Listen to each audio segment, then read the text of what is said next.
स्वागत। तुम्ही पाहताय बडे मुद्दे। राज्याच्या राजकारणाचा स्तर खालवला असल्याची टीका होत असताना आता विधानसभेच्या तोंडावर नेत्यांची भाषा घसरत चालल्याचं दिसतंय। राहुल गांधींना आरक्षणाच्या बाबत केलेल्या वक्तव्यावर टीका करताना शिवसेना आमदार संजय गायकवाडांपाठोपाठ भाजपचे राज्यसभा खासदार अनिल बोंडेंनी आक्षेपार्ह भाषेत टीका केली। या प्रकरणी अनिल बोंडेंविरोधात गुन्हा दाखल करण्यात आलाय। काय दिवसभर राडा झाला बघूया। काँग्रेसचा ज्येष्ठ नेता राहुल गांधी त्याची जीभ जो छाटेल त्याला 11 लाखाचं बक्षीस मी त्या ठिकाणी देईन।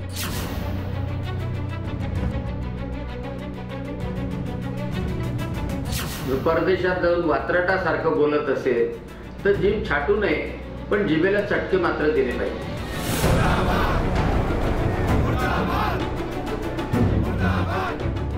शिवसेना आणि भाजप नेत्यांची राहुल गांधींबाबतची ही वादग्रस्त वक्तव्य। काँग्रेसचे नेते राहुल गांधींनी अमेरिकेत आरक्षणाबाबत केलेल्या वक्तव्यानंतर महायुतीच्या नेत्यांनी त्यांच्यावर टीकेची तोफ डागली। भाजपचे नेते आणि कार्यकर्ते तर राहुल गांधींविरोधात राज्यभरात रस्त्यावर उतरले। राहुल गांधींच्या आरक्षणाबाबतच्या विधानावर टीका करताना संजय गायकवाडांची तर जीभ घसरली आणि त्यांनी थेट राहुल गांधींची जीभ छाटण्याची सुपारी देऊन टाकली। तो बाबासाहेबांचं आरक्षण संपवण्याची भाषा करतोय आपला काँग्रेसचा ज्येष्ठ नेता राहुल गांधी त्याची जीभ जो छाटेल त्याला 11 लाखाचं बक्षीस मी त्या ठिकाणी देईन। संविधान खतरे में आहे, संविधान भारतीय जनता पक्ष बदलणार आहे म्हणून एका समाजाला भीती दाखवायची आणि आता तेच संविधान खतम करण्याची भाषा बोलायची, हा दुटप्पी चेहरा हा यांचा समोर आलेला आहे। यांच्या बगलमध्ये छुरी आहे, मुंह में राम बगल में छुरी असं चित्र या ठिकाणचं आहे। संजय गायकवाड यांच्या वादग्रस्त वक्तव्याला एक दिवस उलटत नाही तोच भाजपचे राज्यसभेचे खासदार अनिल बोंडे यांनीही राहुल गांधींबद्दल गायकवाडांच्या पुढे जात आक्षेपार्ह भाषेत टीका केली। जीभ छाटण्याची भाषा तर योग्य नाहीच आहे, परंतु राहुल गांधी जे आरक्षणाच्या संदर्भात बोलले ते भयानक आहे आणि त्याच्यामुळं असं जर विपरीत कोणी बोलत असेल, परदेशात जाऊन वात्रटासारखं बोलत असेल तर जीभ छाटू नये, पण जिभेला चटके मात्र दिले पाहिजे। कारण काय, हे जिभेला चटके अशा लोकांना देणं आवश्यक आहे। राहुल गांधींविरोधात खालच्या भाषेत टीका करणाऱ्या महायुतीच्या नेत्यांविरोधात काँग्रेसचे नेते आक्रमक झाले। अमरावतीत काँग्रेस नेत्यांनी पोलीस आयुक्त कार्यालयात ठिय्या आंदोलन केलं। बोंडेंवर गुन्हा दाखल करत अटक करण्याची मागणी काँग्रेसने केली। डॉक्टर बोंडेचं संतुलन बिघडलेलं आहे, मेंटल हॉस्पिटलमध्ये त्यांनी भरती झालं पाहिजे। एखादा अडाणी माणूस बोलला तर आपण म्हणू तो अडाणी आहे, आता डॉक्टर आहे, बेअक्कल आहे, मूर्ख माणूस आहे, हा याला महाराष्ट्रामध्ये आणि अमरावतीमध्ये दंगल घडवायची आहे म्हणून हे असे वक्तव्य करतोय। आणि देशामधले जे वाचाळवीर आहेत, मग तो केंद्रीय मंत्री असतील जेव्हा माजी आमदार असतील दिल्लीतले आणि महाराष्ट्रातले 2 वाचाळवीर, या वाचाळवीरांच्या विरोधात महाराष्ट्रामध्ये आम्ही उग्र आंदोलन उद्या महाराष्ट्रात करणार आहोत। सरकारने तातडीने कारवाई या लोकांवर करावी। अनिल बोंडेंच्या त्या वक्तव्यावरून भाजपने मात्र हात झटकले। मात्र त्याच वेळी राहुल गांधींवर टीकेची त्यांनी संधी सोडली नाही। देखिए, मैं संजय गायकवाड़ या अनिल बोंडे के वक्तव्य से सहमत नहीं हूं। उन्होंने ऐसा इसके बाद कहना भी नहीं चाहिए, लेकिन राहुल गांधी ने भी संभल के बात करनी चाहिए। जिस प्रकार से देश विरोधी बयान, समाज विरोधी बयान राहुल गांधी देते हैं, इनकी आदत है, 3 पीढ़ियों से हम देखते आ रहे हैं। गेल्या 5 वर्षात महाराष्ट्राच्या राजकारणासोबत टीकेची पातळी मर्यादेपेक्षा जास्त घसरल्याचं बोललं जातंय। राजकीय वैर असलं, मतभेद असले तरी टीका करताना मर्यादा पाळणं गरजेचं आहे। Bureau report, news 18 Lokmat. Maratha आंदोलक मनोज जरांगे पाटील यांचं अंतरवाली सराटीमध्ये आंदोलन सुरू आहे, उपोषण सुरू आहे। पण या मनोज जरांगे पाटलांच्या आंदोलनाला रसद नेमकं कोण पुरवतंय असा सवाल करत आज हाके यांनी एक प्रकारे वादाला तोंड फोडलेलं आहे। आणि त्याचबरोबर आता जरांगे विरुद्ध हाके असा सामना रंगणार का, कारण त्यांनी सुद्धा आंदोलनाचा इशारा दिलाय। बघूया काय घडलं दिवसभरात। जरांगेंच्या आंदोलनाला कुणाची रसद? हाकेंच्या तोंडी पवार आणि सावंतांचं नाव, प्रसिद्धीवरून परिणय फुकेंचा प्रहार, आंदोलनावरून आरोप प्रत्यारोपांना धार।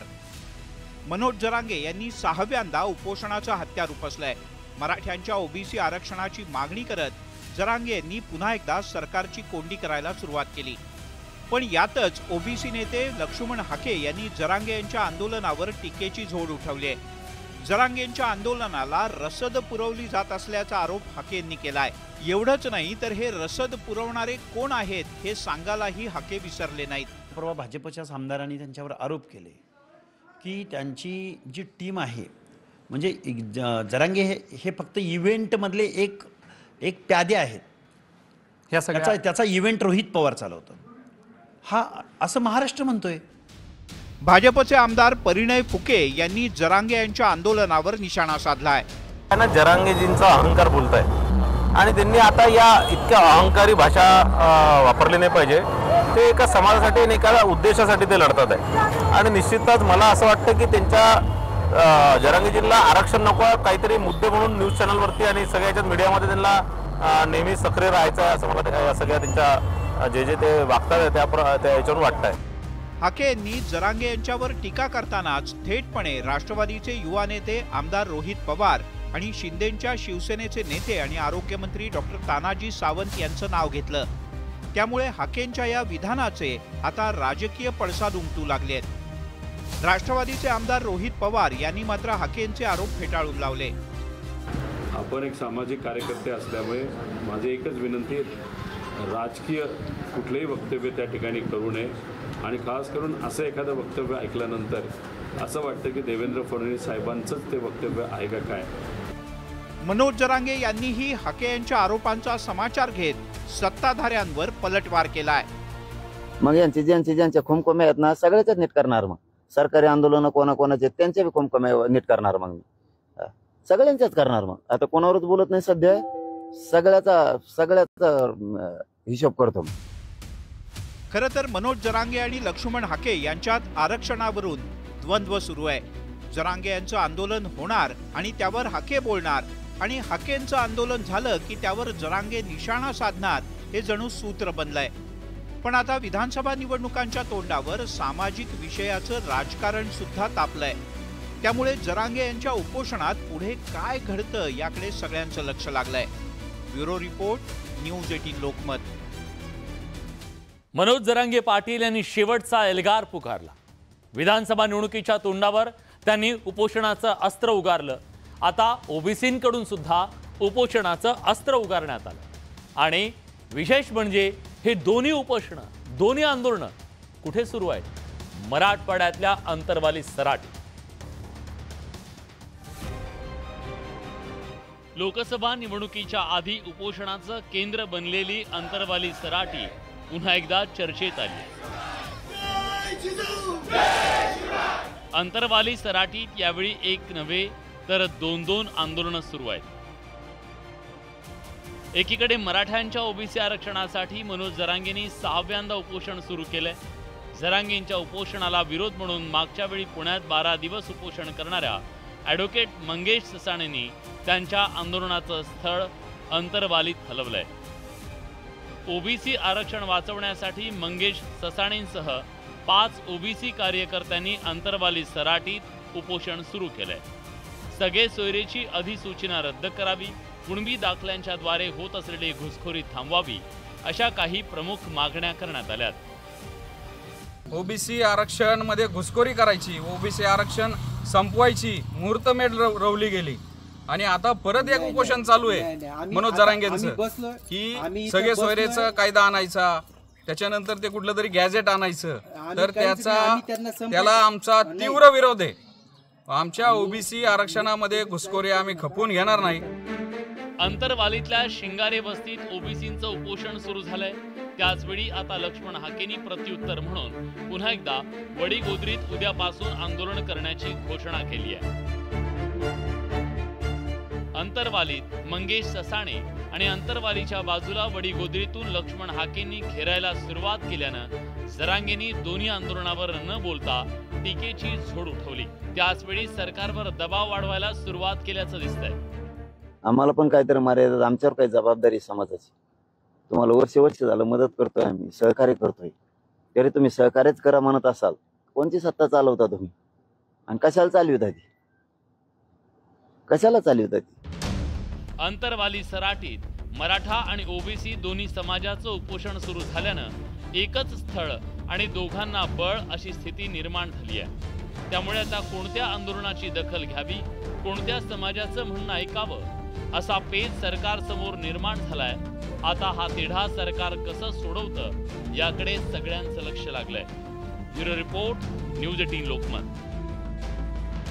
राज्याचा मुख्यमंत्री कोण ही चर्चा गेल्या काही दिवसांपासून सुरू आहे, पण आता एक नवी चर्चा सुरू झाली आहे आणि ही चर्चा आहे महाराष्ट्राची महिला मुख्यमंत्री नेमकी कोण। राज्यात महिला मुख्यमंत्री आजवर झाल्या नाही, पण आज काही नवी नावं समोर आली। राष्ट्रवादी काँग्रेसमध्ये सुप्रिया सुळे आणि शिवसेना उद्धव बाळासाहेब ठाकरे पक्षातल्या रश्मी ठाकरे, कुणी ही नावं चर्चेत आणली, का चर्चा सुरू झाली, बघूया सगळं राजकारण। मविया महिला मुख्यमंत्री करणार,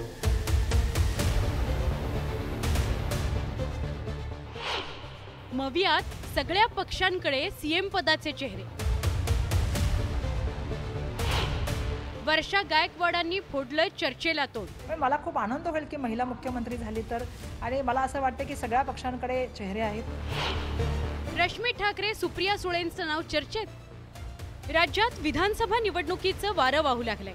काही दिवसांपूर्वी मवियाचा मुख्यमंत्री पदाचा चेहरा जाहीर करावा अशी मागणी उद्धव ठाकरेंनी केली होती। मात्र ही चर्चा थांबत नाही, तोच काँग्रेस खासदार वर्षा गायकवाड यांच्या एका विधानानं वेगळीच चर्चा सुरू झाली आहे। वर्षा गायकवाड यांना संभाव्य महिला मुख्यमंत्र्यांविषयी विचारलं असता त्यांनी राष्ट्रवादी काँग्रेसच्या खासदार सुप्रिया सुळे आणि उद्धव ठाकरे यांच्या पत्नी रश्मी ठाकरे यांचं नाव घेतलं आणि तिथूनच या राजकीय चर्चेला तोंड फुटलं। मला खूप आनंद होईल की महिला मुख्यमंत्री झाली तर, आणि मला असं वाटतं की सगळ्या पक्षांकडे चेहरे आहेत। कोण कोण? बिलकुल आहे, राष्ट्रवादीमध्ये ताई आहे, सुप्रिया ताई आहे, शिवसेनेमध्ये रश्मी ताई आहेत, आमच्याकडे सुद्धा महिला आहेत। आणि शेवटी हा निर्णय एक निवडून आल्यानंतर जी मंडळी आमदार असतात ते ठरवत असतात। दरम्यान वर्षा गायकवाड यांनी केलेल्या वक्तव्यावर ठाकरेंच्या शिवसेनेच्या नेत्या किशोरी पेडणेकर यांनी भाष्य केलंय। रश्मी ठाकरेंनी कधीही राजकारणात इंटरेस्ट घेतलेले नाही, ते त्यांच्या पतीच्या सोबत असतात, याचा अर्थ ते राजकारणात आहे असं होत नाही। त्यामुळे महिला मुख्यमंत्री व्हायला पाहिजे, पण कारण नसताना रश्मी वहिनीचं नाव असतं कामा नये। वर्षा गायकवाड यांच्या या विधानानंतर सत्ताधाऱ्यांची प्रतिक्रिया येणार नाही असं होऊच शकत नाही। वर्षा गायकवाड यांच्या वक्तव्याचा आधार घेत सत्ताधाऱ्यांनी निशाणा साधण्याची संधी साधलीच। महाराष्ट्रात एकूण महाविकास आघाडीत 11 मुख्यमंत्री फिरतात, एवढं मला माहिती आहे। पण पवार साहेबांची जिद्द आहे, काही झालं यावेळी काय ऐकायचं नाही, सुप्रियाजींना मुख्यमंत्री करायचं आहे। हे खरं आहे की माहीत नाही, पण मला माझी जी माहिती आहे ती फार अत्यंत चांगल्या सोर्सेसकडनं आहे। वर्षा गायकवाडांनी जे काही संकेत दिलेत किंवा त्यांनी जे काही रश्मी ठाकरेंचं किंवा सुप्रिया सुळेंचं नाव घेतलं आहे, कदाचित त्यांच्या मनामध्ये काँग्रेसचा मुख्यमंत्री बनू नये किंवा नाना पटोलेबद्दल त्यांचं अंतर्गत जे काही वाद असतील त्याच्यातून त्यांनी केलेलं ते वक्तव्य असावं। सीएम पदाच्या चेहऱ्यावरून महायुती आणि महाविकास आघाडी आतापासूनच रस्सीखेच सुरू आहे। पुरोगामीपणाचं बिरुद मिरवणाऱ्या महाराष्ट्रात मात्र अद्याप महिलेला मुख्यमंत्री पदाची संधी काही मिळालेली नाही, हे वास्तव आहे। त्यामुळेच आता मवियाच्या या चर्चेनंतर तरी यंदा राज्याला महिला मुख्यमंत्री लाभणार का याची उत्सुकता निर्माण झाली आहे। Bureau report, news 18 Lokmat.